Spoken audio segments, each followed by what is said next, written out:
Abdullah Salim has just been brought back as the traffic police chief of Bengaluru city in an upgraded rank. And Dr. Salim is an IPS officer, an Indian Police Services officer of the 1993 batch, and he has a doctorate in traffic management from Bangalore University in 2010. And Dr. M. Abdullah Salim's PhD thesis was Traffic Management in Metropolitan Cities, a framework to provide sustainable strategies to overcome traffic congestion and ensure greater safety on roads. And he was nicknamed One Way Salim since he had converted 122 of Bengaluru's thoroughfares to one way streets. The post of Bengaluru city traffic police chief has been upgraded from IG rank, the Inspector General of Police rank, to additional Director General of Police ADGP rank, equivalent to the City Police Commissioner. Moreover, in a newly created post, MN Anuchet has been appointed as the Joint Commissioner of the Bengaluru City Traffic Police to assist Dr. Salim. Now, urban traffic management is a topic which should be left to experts, since almost all commonsensical notions are wrong. Common sense indicates that the obvious solution to traffic jams is to build more flyovers and bypasses and bridges and broad connecting roads and passenger over bridges, and to segregate traffic by lanes for pedestrians and cyclists and two-wheelers and three-wheelers and cars, trucks, buses. However, we engineers have known for over the last 50 years or so that sometimes building more bypasses and more flyovers and building more bridges actually increases traffic congestion, increases traffic jams, and this is something that is so totally contrary to common sense expectations, and this is called the Bray's paradox. In the 1960s, it was observed, empirically observed in Germany and South Korea, that building additional connecting roads and bypasses and flyovers actually increased commuting times. And it was also observed in Manhattan that sometimes shutting down connecting roads actually speeded up the flows. And these empirical observations and findings were so contrary to common sense and intuition that scientists and mathematicians began to apply advanced mathematics and computer simulations to traffic flows. And Dietrich Brace, he was a mathematician at Ruhr University in Germany. And at Ruhr University, he came up with an explanation in 1968 based on game theory, and this came to be known as the Bray's paradox, of how building connecting roads and bypasses sometimes increased average commuting times. And this is based on game theory, and John Nash of the Beautiful Mind fame had won the Nobel Prize for mathematical game theory. The reasoning is that each and every commuter she tries to optimize her commute in terms of transit time and cost and convenience, but attempts at optimization by each individual do not necessarily result in optimum solutions for the community as a whole. Uh, for instance, I will often curse the traffic in front of me for going too slow, and I'll blame the people in front of me for causing a traffic jam. But I don't care at all about how my actions and my choice of routes and my driving speeds will impact the drivers who are behind me. Well, as long as I'm following all the traffic rules, of course. But since each of the drivers behind me will also think in the same way, that they don't care of how their actions will impact the drivers behind them. So all kinds of situations can arise very quickly where there are severe congestion points at bottlenecks and empty stretches for miles and miles at other places. And this is a characteristic seen in almost all traffic situations of bottlenecks, jams at certain places, and wide empty stretches uh, for miles and miles. In 1990, two British traffic experts, Martin J.H. Mogridge and David Lewis, they found that as more roads were built in southern England, basically in the London area, more traffic emerged to congest these new roads. And they formulated an engineering model called the Lewis Mogridge position, and this stated that speed gains from some new roads can disappear within weeks. Sometimes new roads help to reduce traffic jams, but in most cases, the congestion is only shifted to another junction. And I had written a detailed article in the Financial Express newspaper in November 2019 about the Delhi Chief Minister Arvind Kejriwal's plans to streamline Delhi's traffic. And in my article, I had described the Bray's paradox and the Lewis Mogridge position.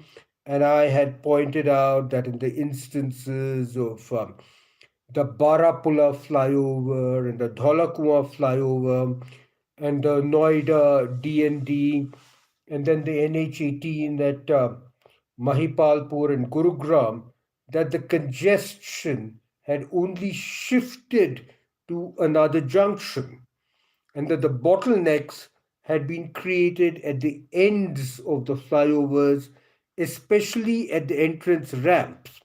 So, building the flyovers did not actually speed up commuting times, they just shifted the congestion to the entrance ramps of the flyovers.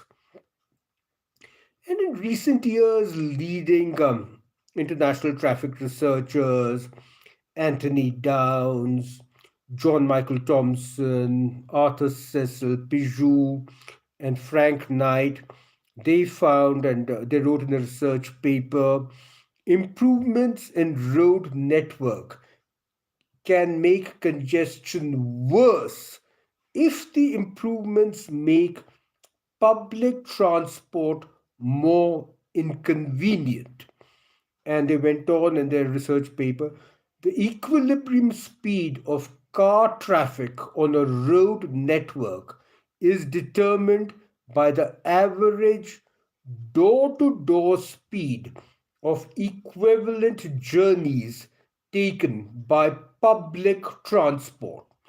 So this is what Downs and Thompson and Pijou and Knight stated in their research papers. And in Indian cities, this means that the equilibrium speed of private four wheelers and two wheelers across the city is determined by the time it would take to complete the identical route door to door using only public transport, buses and metros using only public transport. Uh, and in India, the situation is even much more complicated because there are bullock carts and cycles and rickshaws and scooters and motorcycles and two wheelers, three wheelers, auto rickshaws, cars, trucks, buses, and traffic rules are rarely obeyed. And actually, Google Maps and Twitter updates and broadcasts of traffic conditions on FM radio often makes the traffic congestion much worse because if commuters hear on FM radio or Google Maps that, say, Route A is blocked, then most of them will shift to an alternative Route B, which means that Route B will soon get clogged because everyone shifts from Route A to Route B. And while on the first Route A, once the blockage is cleared, that will be empty. So, similar to Northcote Parkinson's law in management, that work expands to fill the time available for its completion. Anthony Downs, he formulated the iron law of traffic congestion, which states that traffic expands to meet the road space available. And this was observed in Australia and New Zealand that when additional roads were built in the suburbs, people started making trips for leisure and entertainment purposes to destinations which they otherwise would not have gone to. And this leisure and entertainment traffic interfered with business traffic. But on the other hand, heavy dependence on public transport alone can be counterproductive. And this has been observed in Japan, where the commuter trains are totally overcrowded while the roads are empty. And in Delhi and in Bengaluru, the bottlenecks have developed around the metro stations, especially the parking lots, and you often have big traffic jams on the roads right in front of the metro stations. And regarding the parking lots, if you just let me take the example of a business commuter, and let's say she drives her car to the nearest metro station, parks her car there, and then she takes the metro to her office, let's say in Connaught Place.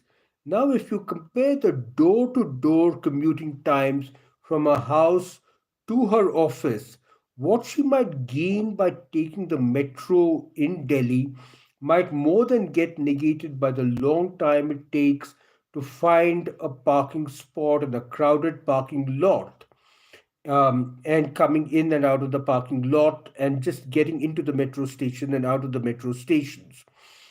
So, in fact, insights into avoiding traffic congestion can come from studying ants and bees.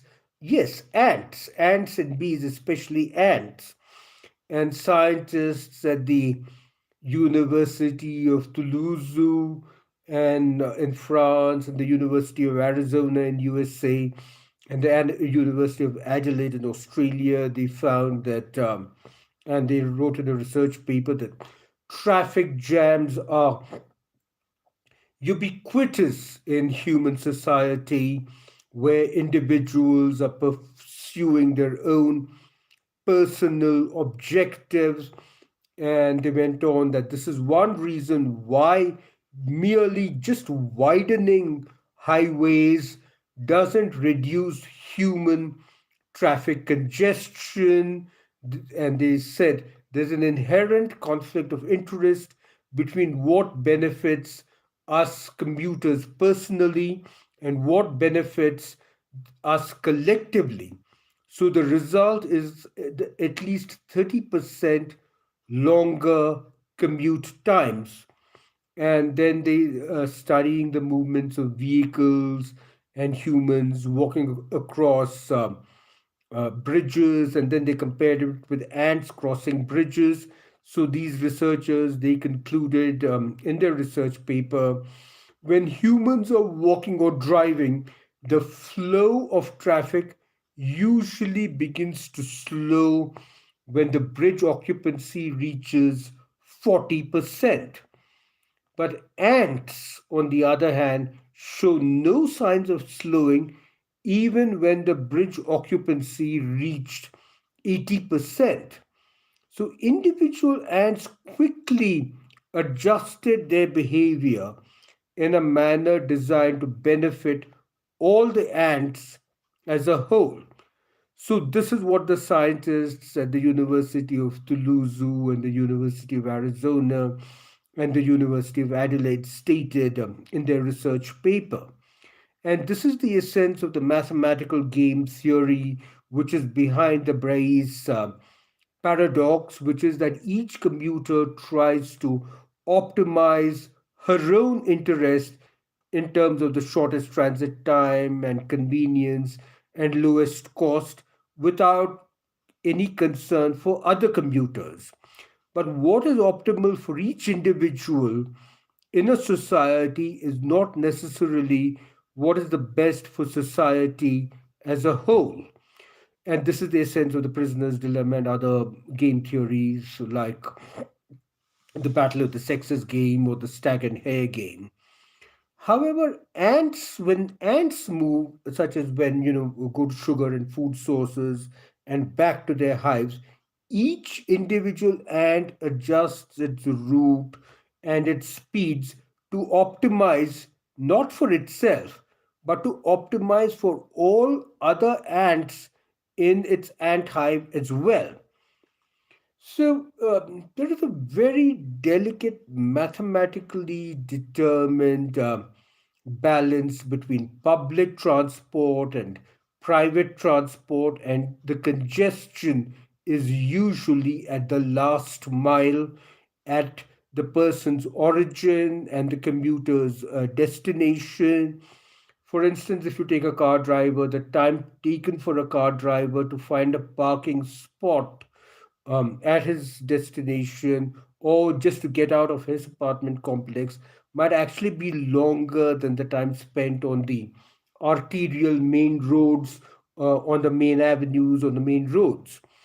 And in cities with metros, the biggest blockages occur at the entrances and the exits of the metro stations. The metros actually cause a lot of stations cause a lot of congestions in the localities where the metro stations are.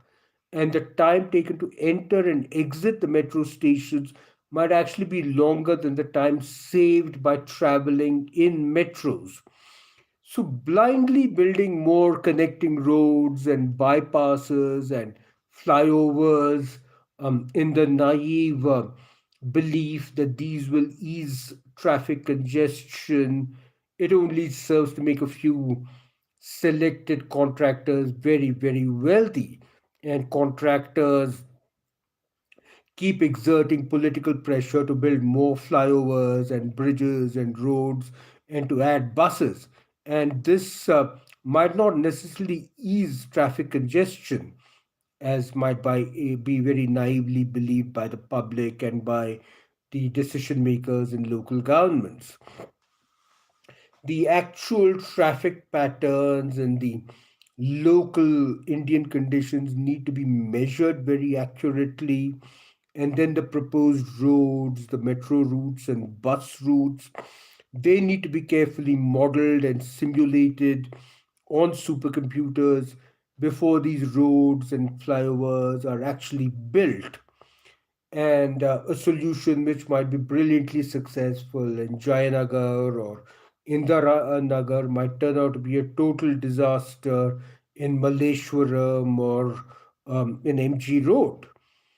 And the terrible, terrible experience of the BRT in South Delhi ought to serve as a warning. And again, all these mathematical traffic models, they were developed for European cities, which are very much more disciplined than Indian cities. In India, the situation is complicated, a trillion times because people do not observe the traffic rules. And then roads are always being dug up and remodeled and repaired.